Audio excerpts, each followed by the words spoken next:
Cadastre, integrating third-party land administration. Land administration plays an essential role in enhancing tenure security, facilitating economic development, and the achievement of the UN's Sustainable Development Goals for 2030. At the same time, everybody working in the field of land administration is aware that at the current pace, we won't achieve these goals.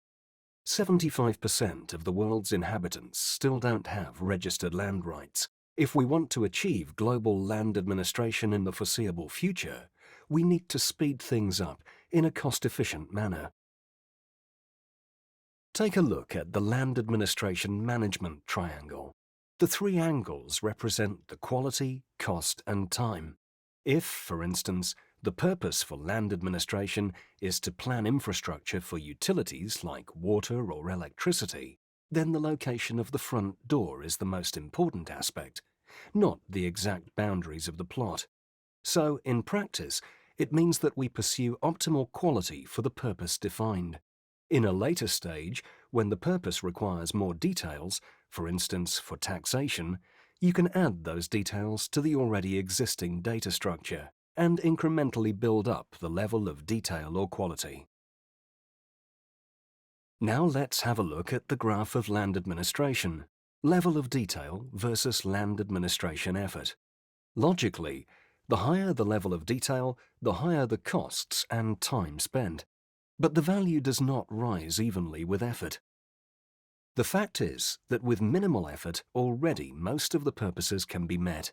The last bit of detail, maximum accuracy for instance, takes huge amounts of time and money. To increase coverage and serve a different purpose, namely land registration for all, we can justify a different approach to land administration, one that fits the purpose, reduces costs, and saves time. But with the current traditional top-down methods of land administration, it will still take centuries to achieve global land administration.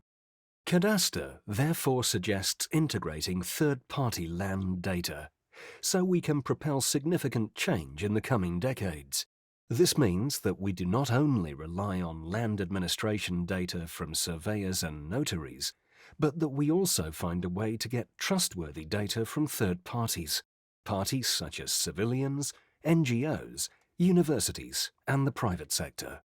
It means that we have to find the middle ground between bottom-up and top-down forms of land administration. The essence of land administration is that it consists of 5 basic types of land data: data on subjects, on objects, data on evidence, on the tenure system, and data on the way these are interrelated. All this data can be provided by third parties, but here a dilemma comes into play.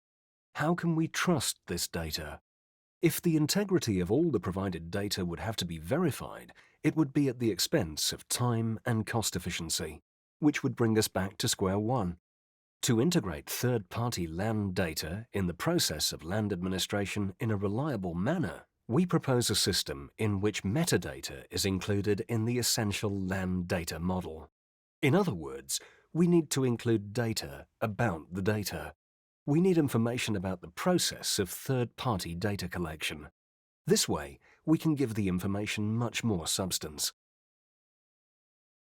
Let's take the example of a Nepalese village. The residents of a village get together in a community center. Who owns what is determined on the basis of an aerial photograph. It is registered on the photograph, and that's it. In principle, that is a very efficient and simple form of land administration.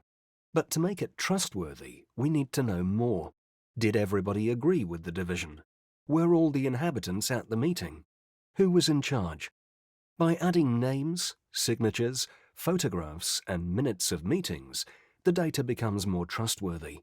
Moreover, we can later retrace who was involved in the land administration process and in what role. This facilitates later incremental improvement and makes it possible to resolve disputes over land. Adding metadata to third-party land data thus serves as a precaution to overcome possible drawbacks of low-cost and high-speed data capture.